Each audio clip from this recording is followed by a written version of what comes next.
আসসালামু আলাইকুম, সবাইকে স্বাগতম আমার চ্যানেলে। আজকে আমি একটা রেসিপি বানিয়ে দেখাবো। রেসিপির নাম হলো গাজরের লাড্ডু। গাজরের লাড্ডুটা আমাদের সবারই অনেক প্রিয় রেসিপি, আর ওটা বানাতে খুব অল্প উপকরণ লাগে। আজকে আমার যে উপকরণগুলো লেগেছে তা আমি আগে থেকে রেডি করে রেখেছি।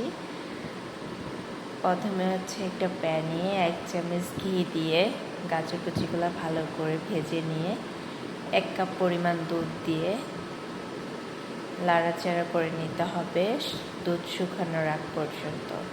তারপরে দিয়ে দিতে হবে 2 থেকে 3টা এলাচ, স্বাদ মতো লবণ, স্বাদ মতো চিনি দিয়ে ডোটাকে ভালো করে মিক্স করে ঘন করে নিতে হবে। ঘন হওয়ার আগ পর্যন্ত ওয়েট করতে হবে।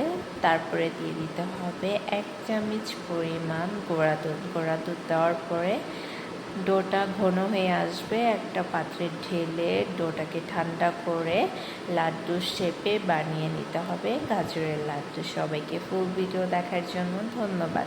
আশা করি আমার সাথেই থাকবেন।